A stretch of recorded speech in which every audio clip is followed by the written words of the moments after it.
What if you could step out of the day-to-day and see your business from a whole new perspective? Welcome to Above the Business, where we empower you to rise above the daily grind and embrace a higher way of business ownership. Get ready to build your business by design. Welcome to another episode of the Above the Business podcast. My name is Bradley Hamner, your host. So in today's episode, it is our 2023 Above the Business podcast wrapped episode. Yes, I took that from Spotify. Thought it was a good name, so thought we would use it as well.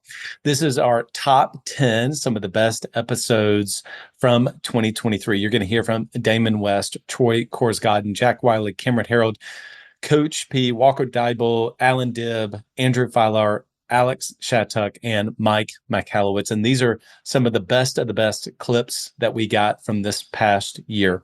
I want to give all of you a big shout out. Thank you so much for listening. Thank you for your time. And most importantly, for your attention. Thank you for sharing. Thank you for subscribing to the podcast. I hope that this has served all of you well in this past year. And we've got big plans for 2024. So without further ado, here is the 2023 Above the Business podcast wrapped. Ambition is the first step towards success. It's time to level up your agency. And Coach P Consulting will help you do just that by using the same strategies he used to sell over 700 life insurance policies in 2021 alone. Now, this is not your regular one and done type coaching. You'll get personalized coaching 2 days a week, every week of the month, and you'll get a live look behind the scenes of his team training and an office that's performing at the highest level. There's a reason Coach P Consulting is the fastest growing coaching company for insurance agency owners in the country. Coach P will train your team alongside his own and show you the exact steps they're taking to achieve Chairman Circle, exotic travel, and multi-line presence club, and be one of the few agents to be selected to have a third office. So whether your goal is to be at the top of your local market or amongst the best in the country, this training will give you the strategies and the tactics to get there. For just $250 a month, you'll get high-level coaching each week from someone who is already getting it done at that level, and his strategies work, and it's time to put them to work for you. Sign up at coachpconsulting.com and get your first full month for free when you mention the Club Capital Leadership podcast. You're sitting in the state of Alabama. We can start with what Nick Saban's done at Alabama. Saban has created a culture of winning there and an expectation that when you sign with Alabama, you go play for there, that there's an expectation to win and work hard and do whatever is necessary. And when you create cultures like that, you create this atmosphere that people that aren't on board with that don't feel like they're in the right spot. And then that's kind of what you want to do too. Not kind of, it is what you want to do. You want to create an atmosphere and a culture where if you're someone that goes against the culture and against the grain, you don't fit in. You want to leave. No one has to ask you to go. You're going to feel like you don't fit in so much that you're going to take off. You're going to hop in the portal, so to speak. Dabo's done the same thing at Clemson. Dabo goes at it a different way. It's more of a culture of family at Clemson. He's created this culture of belonging, of family, and I've never seen another culture like Dabo's that he's got at Clemson. I mean, the culture at Clemson is one of the best cultures of any sports team or corporation or anything I've ever been around. And it's incredible what he's done there. By elevating them like that, he has gotten them to believe that they're over-believers, not overachievers. They're over-believers. And that's not an easy thing to do at the level he does it at. Just two of the coaches we can talk about right there, two of the best coaches in America. They go at it a different way. Saban's a little bit more hardcore than Dabo. And then Dabo's not a pushover. I mean, you don't want to cross Dabo, but they both have different styles and they get the same results. It's pretty neat to watch both of those guys go at it. And look, I've been to a lot of programs. I mean, there's programs all over the country. Lincoln Riley's a friend of mine. I just texted Lincoln Riley on Sunday, and I was saying, hey, man, look, I'm proud of what you're doing. You've just defied everybody in America of what you're able to do. And I told him, coming from a guy that came from the background I came from, no one would give me the odds to be where I am right now, 7 years out of prison, speaking on a global stage and being able to write books that are bestsellers and all that. But it's like I told Lincoln, you defied the odds. It's like you're in on a secret that nobody knows, and the other people that have heard it don't want to believe. Yeah. But you were in on that secret the whole time, and your whole team is too. And he was texting me back. He said, that's exactly how it is. We believe in this locker room that we deserve to be playing for the national championship. And now they just showed America that they've earned the spot to be there. You know, I mean, this is like, that's what I told him at the end of the conversation. That's culture. You've created a culture that allows you to do that. If you can pick up your culture from one place and take it to another, that's spectacular, man. I think AI and what I call open platform product solutions are going to change the whole industry. Speed is happening right now all around us, but AI, the promise of being able to see who's going to need what before they need it, similar to you wanting a jacket or a pair of shoes or whatever. Instinctively, we all are using AI just from our gut and our head. These people need an umbrella. These people need blah, blah, blah. But it's going to affect rates. It's going to affect service. Everything's going to be just in time. And I'm working on a lot of stuff that has to do with blockchain. It's not billing, although billing will be affected by blockchain, but security and things that need to be delivered now in real time, limiting fraud, limiting the need to have 10 people putting one thing together. But artificial intelligence, it's currently changing everything right now. I think technology, we haven't even scratched the surface on insurance because it's not money. It's the time that companies have. They have all these huge legacy systems they're still trying to either sunset or they're bringing in new stuff. And you're just starting to see the speed in which things are happening. And so I swear to you, my manager used to say this. He's up here right behind me. I wish I was younger, man. This is so exciting. And he was excited about a computer that wouldn't fit on my desk. It was so big. Man, I mean, like in the palm of your hand, that we got technology now that just literally is life-changing. I think it's exciting. Yeah, for sure. What do you think about the technology in vehicles and how that's going to affect premiums over the next, look, I mean, let's not go out 50 years. I think that's too far. Let's just say the next decade. So we're already having and have been having conversations on flying vehicles. How are you going to insure them? Who's going to be able to sell them? All those conversations are happening now. I think you'll see it happen a lot faster than UBI, right? Usage-based insurance has been going around for 15 plus years. And I remember working on it back then. And now it's come to its own. I think you'll see that whether it's flying vehicles or driverless vehicles completely, all that's going to happen a lot faster than these other technologies. So I'm not prepared to put a stake in the ground on how they're going to rate these things, who's going to sell them, how the products are going to be delivered. But it's like anything. The fax machine changed business and it evolved that product. The first one I used, it was thermal paper. Walk outside and it just all turned black. And now you look at, they're obsolete, basically. I mean, people still use them, but now you scan something. I think you're just going to see things continue to evolve. I'm going to answer this just a little different in the end. How are we going to be affected? Well, back to the economics, because I've studied agent economics. If your whole model is just based on one product, and now that product pays less commissions for new business or more, or less commissions on service, if any, you need to look at your business and go, okay, how does this change how I deal with my customers? I've taken it to such a degree that I could make a case for giving people free advice on auto just so I get all their other products. And it's not going to go to that extreme for everybody, but you just got to keep looking at it. When I first started, and possibly when you first started, if you weren't the king of auto, you weren't in business, or the queen of auto, you weren't in business. I think auto is important. I think it's more important than it's ever been. It's just not the economic engine for a local small business than it was. Doesn't mean we should ignore auto. I think double down on auto.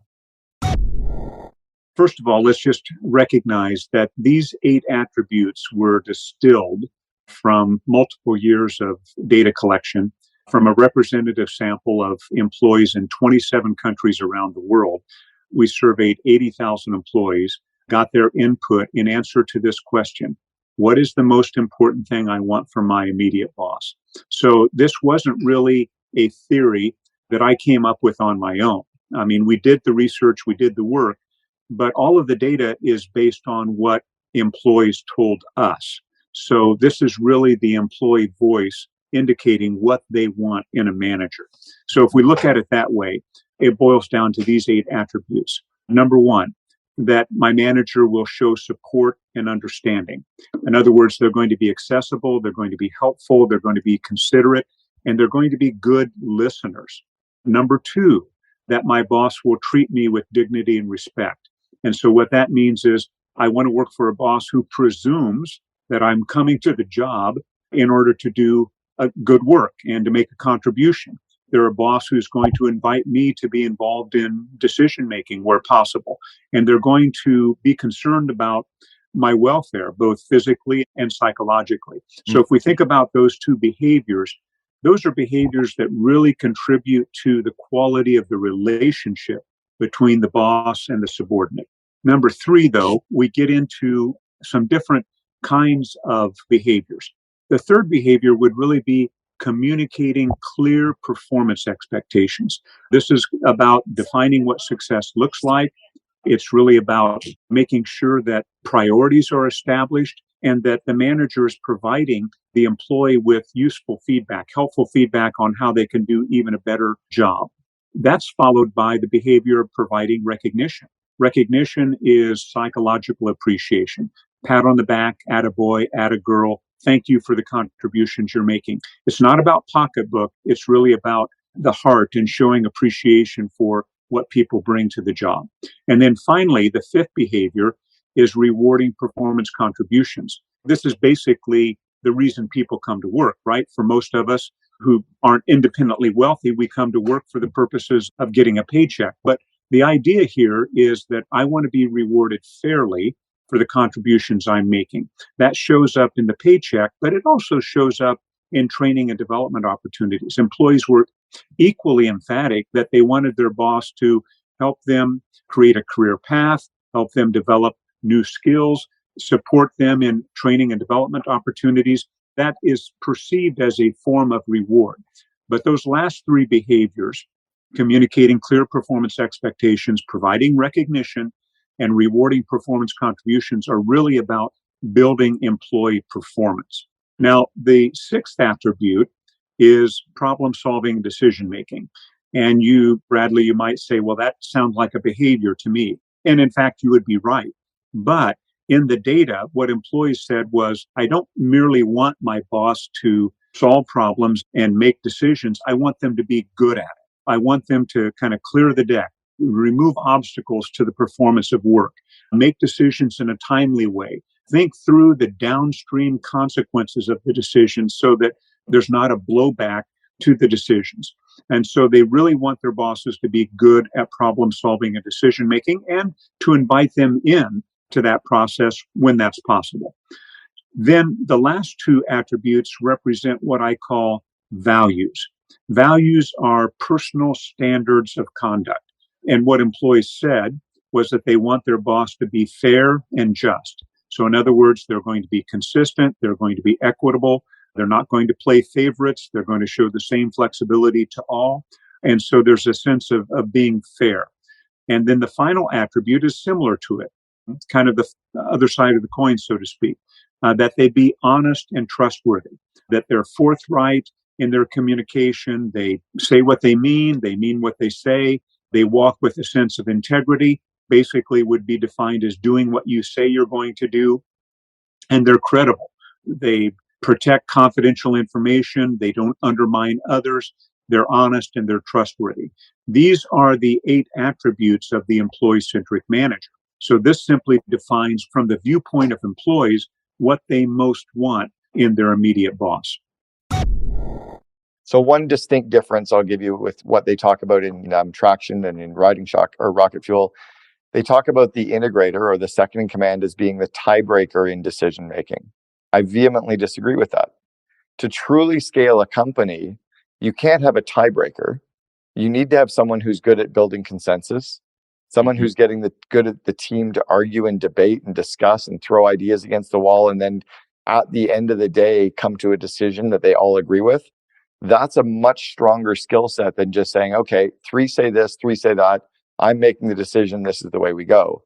That's what you do when you have a very young team that can't go through the whole storming, norming, forming, performing model. But to truly scale a company past 50 employees, It's not about being the tiebreaker anymore. It's about getting the leadership team to have those good discussions, to get engaged in the good, healthy debate, to really look at the data, to bring up the opinions and ideas and data, and then to actually say, all right, now that we've heard everybody, what's the best decision? And are we all agreeing? And we all walk out of the room in consensus. That's a different skill set. So that's one example of where I think it's just different. You got to make a decision on what you want, because you can go listen to me and then go listen to another agent, and we'll all have different processes, but we're all having success. You make a decision. You figure out what the play or the process is in your office and say, this is how we're running it, right? And then your job is to get that in front of your team. And in order to do that, you also have to tell them the why. So day one for me is, I call it Insurance 101, where I am giving them everything about my agency and the general ideas of insurance and how we view it. Because I had a team member tell me, I did an exit interview, and I may have shared this on a prior podcast, but I did an exit interview one day, and the girl told me that she is looking to find something she loves and is passionate about, the way that I'm passionate about insurance. And I told her this that day, and now I share it in my Insurance 101, which is, I'm not passionate about insurance at all. I really like some of the benefits of permanent life insurance, and I can geek out on that for hours. But insurance in general, it's not sexy to me. I didn't grow up thinking I'm going to go be an insurance agent. And that's okay, right? Because we're taking the opportunities we have and we're making the best out of them. So I'll explain to them, like, hey, if you can self-insure up to a certain limit, do it. You don't need to get every single coverage out there just because it's available. And helping my team understand the why and the thought process of what is important and what's not important, and how we should be protecting clients, and sharing stories of real life examples of how people were impacted. That stuff's important. So starting out with that and giving them a firm, solid ground and getting them emotionally involved in what you do, and then helping them realize that you are a human being and that you care about them, and then they in turn start to care about you. I think that's the foundation. Mm-hmm. And then from there, it's so much easier to build on how we're doing it. This is the play we run for auto. These are the steps that you do. Learn them, practice them, come back to me and show me that you understand it. Let's move to fire. Let's move to life. Let's move to health. Break it down into sections that they can absorb and then spit back to you.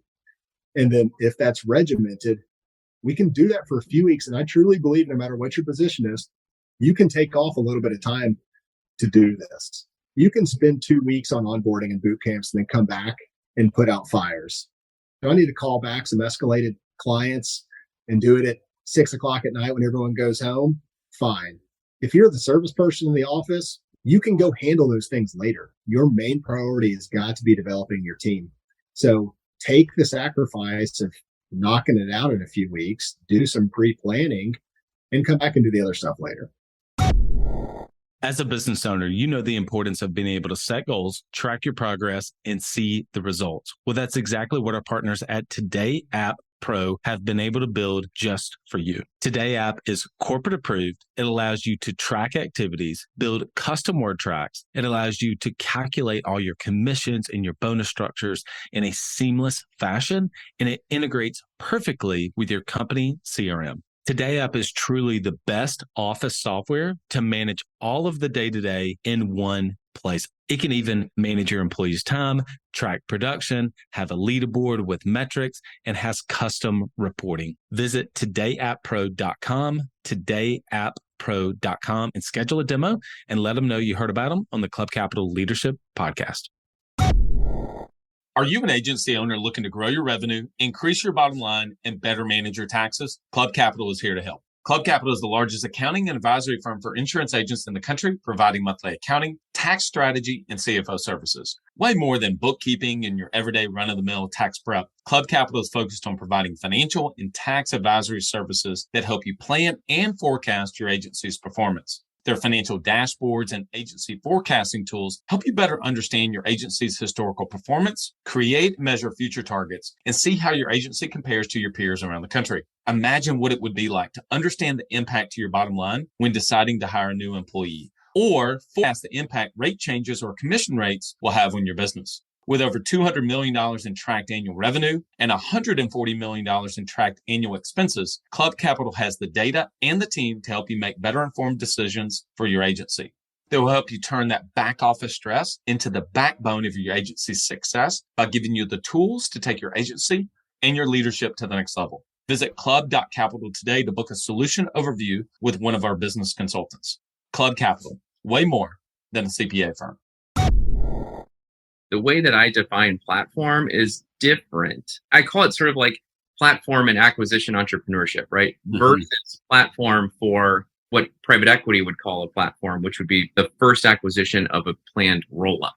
Okay. Mm-hmm. So I treat it differently. And the reason I treat it differently is what I just went through with you on the last question was the prep funnel. How do I identify the right business for me, right? Mm-hmm. And I define a platform as a business where the buyer is going to be the right buyer for that business because they can lead the change that needs to happen, or they can extract the change. They can extract the growth. In other words, I wear a few hats. I help buyers at the acquisition lab. I work with sellers at Quiet Light, where I help them exit their online-based businesses and other things. And the thing is, I started brokering because I wanted to understand deals more. And it's so interesting. I'll take a deal and I'll talk to two people about it.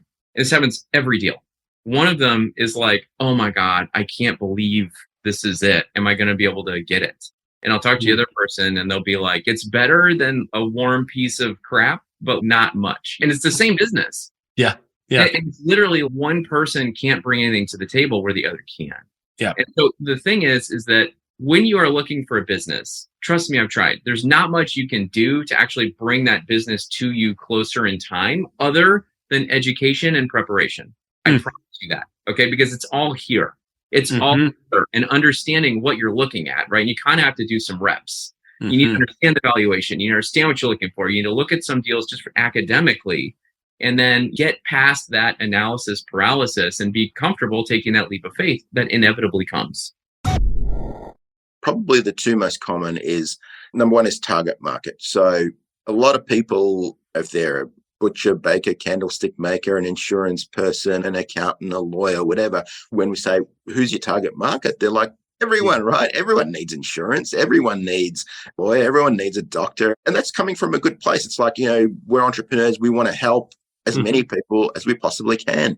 But it's a massive mistake because your target market is really the fundamental that everything is built on. And if that's shaky and if that's vague, you're going to have a lot of problems with messaging. You're going to have a lot of problems with media, because if you say your target market is everyone, well, what's a message that's going to attract everyone? And then what's a media that's going to reach everyone? And then how do we lead nurture everyone, right? So if you say it's everyone, it's really no one. We want to be super specific. Who are your people? So a good way to think about it is this. So if we took all of your customers and exported them into an Excel spreadsheet, and I said to you, look, sort your customer base from best to worst. Who are the customers you love hearing from, who are super profitable? They're fun to work with. They really value what you do. Just awesome customers. When you see them ringing, you're like, great. It's good news. Then let's work down the list and let's look at that bottom 50% or bottom 20%. And who are the customers who are just painful? They just complain. They price shop you constantly. When you see a phone call from them, you send it to voicemail or you cringe or whatever. And so there are customers who are more ideal for you than not. And so if we could spend more time, money, and effort on the ideal customers, because I bet you're spending most of your resources on your suboptimal clients, on appeasing them, on following them up, on getting them to pay on time, on all of those sorts of things. So they're taking up the vast majority of your resources. And the clients who are your best clients, who just pay their bill when they get it, who don't complain about price, who just are fun to work with, they actually get the least of your attention. And so rather than giving all your oil to the squeaky wheel, replace the squeaky wheel, right? So get rid of the clients who are causing you pain and focus more on your top 20% of clients. So in every business who tells me, hey, our clients are everyone, once we drill down, we actually find, hang on, no, there are much more ideal clients than others. Some are worth much more than others. I call this the principle of the unequal dollar, right? A lot of entrepreneurs think, hey, $1 from a client is $1, right? It's $1 in the bank account. And your bank manager will say that too. Hey, $1 is $1, right? We don't know the difference. But $1 from an optimal client is worth way more than $1 from a suboptimal client, because the suboptimal client's going to cost you a lot more on the back end, both in money, but also in energy and in focus and in pain. So we want to focus more on our ideal clients. That's really mistake number one, is thinking that going far, far too wide on your target market. Even when people think they've got it niched down, like sometimes someone will say, hey, my target market is women over 40. Okay, great. We've narrowed it down to 1 billion people. You can almost always niche down further and further, because once you get specific, the other stuff really falls in place a lot better. We can get messaging that we can really nail. We can really get messaging that really lands with someone. We can find media that we can reach those people a lot cheaper and easier and more targeted. So that's super important. That's messaging. The other place where people really fall down, I feel, is lead nurturing. And that's where they'll basically do 1, 2, 3 phone calls and that's it. They kind of fizzle out. So having a system where you can follow up leads, where you can nurture leads over the long term. So let's assume a lead is not ready to buy today. A lot of people will treat those as tire kickers. They're like, oh, I'll try tire kicker, look, come back when you're ready to buy it. But the sophisticated marketer knows that there's 2 buckets of prospect. There's people who are ready to buy today, and that's awesome. But everybody's fighting for those people. Everyone's running ads for those people. Everyone's cold calling those people. But they make up only a very small percentage of your addressable target market. There's a much, much larger target market who are ready to buy sometime in the future. It could be 30 days, 60 days, 90 days, a year, 2 years' time. So a sophisticated marketer knows how to build a pipeline, a systematic way to keep people warm until they're ready to buy. And that could be a year in the future, 2 years in the future, but you're building an asset of future clients and future revenue. I think that it's hard to justify if you are the employee to take $1,000 salary or even like a $15 an hour salary doing something like insurance that requires a license or multiple licenses, when you could go work at Target stocking shelves for $15, and there's nothing wrong with that, right? You could say, look, I could go work at Target. I could not get yelled at by customers. I could stock shelves. I don't need to get a license to do it. And I could probably not have to work a full 8-hour day. And there's a lot of benefits to that. So why would I take a job, get paying the same thing? Yeah, maybe there's upside, maybe if they train me well and if they provide me with enough marketing and if the environment is good and conducive to growth, right? There's a lot of risk on that employee to take that job. I know somebody whose 17-year-old son has a job at $18 an hour working at Home Depot. And I don't think he would take a job in insurance making $15 an hour. I think he'd want at least 18, right? It goes back to that idea of you always want to make more. And yes, you can make more with bonus, maybe. I think a lot of owners, at least in the insurance space, our perception's reality. And I'm guilty of this too. And you say, well, if you bust it, you're going to make $80,000 a year. But we have to ask ourselves as owners, founders, leaders, do we really have the environment where that is realistic? Because if it's not realistic, we shouldn't be talking about it. If someone's not making $80,000 a year, you shouldn't say you can make $80,000 a year. Mm-hmm. Like I see people on job that say, oh, unlimited earning potential. Well, that's not true, because we have guardrails. Or there's only so many hours in a day. There's going to be only so much marketing to work. There's only going to be so much technology that we can have.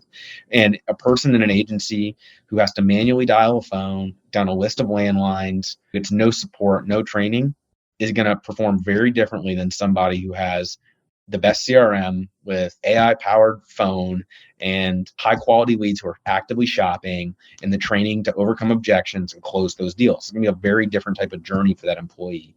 And so we as owners and founders and leaders have to ask ourselves, are we really putting those people in a position to succeed? That if they do bust their tail, that they're going to make that type of money? Or are they going to bust their tail, spin their tires because we don't have the processes, systems, or infrastructure in place for them to get there? Every military branch is a very comparable structure. For us, it's 4 in a fire team, 4 teams in a squad, 3 squads in a platoon, and so on and so forth. But so I think you have to, first off, as a leader, you need that to keep your sanity, to be able to grow and scale. But then for your people to retain the best people, nobody that's just is crushing life wants to stay in the same spot for the rest of their life. We are always looking for what's next. And our team members are the same thing. You give them an opportunity, even a good opportunity, a fair opportunity, a safe opportunity. They're not sticking around in that role for the next 25 years. They're not going to retire with you in most cases. Even the folks that do want to retire with you, they need and want something more in addition to what they're doing walking in the door. So I think it's important that there's room for advancement. I think if they want to go be agents and open their own doors one day and put their name on the door, I think you need to pour into them, be an open book, and encourage that, because if you don't do it, somebody else will, and they're going to be gone real fast versus maybe having them for 2 or 3 years. I'd rather have a great team member for 2 or 3 years than a bunch of average team members for 10 or 15. What we need to do is ask people what they want, but then give them opportunities to explore. Inevitably, most humans have a growth desire, meaning we want to learn and expand ourselves. The rule here to follow is stop matching people's talent to titles. Instead, match people's talents to tasks. And because many organizations are based upon titles, they do these dramatic shifts. Your customer service, and bang, now your sales, and bang, your customer service. Instead, what are the elements of customer service? Maybe the elements are customer communication and follow-up. Maybe it's email responding, but maybe it's also data entry and other things. Then write down what you need for the salesperson. Maybe it's closing the hard deal. Maybe it's farming clients. Maybe it's other components. Maybe there's some data entry there too. Then look, where does your person, this A player, naturally show their interest? That's often an expression of their talent. And if it's, say it's in the farming phase of sales, which is very similar to customer service, it's being in contact with customers, put them in a farming kind of role. And any task you have that's related to that, put them in that category and say, listen, your title is A star or A player. We're not going to give you a sales title, but we want you doing things where you'll excel. Then find someone else in the organization who loves data entry. And maybe they're filling part of the sales role and part of the customer service. By blurring the title lines, you no longer have that pyramid structure of an organization. You start building a web-like structure, and webs are more flexible and far stronger. Match talent to task, not to title.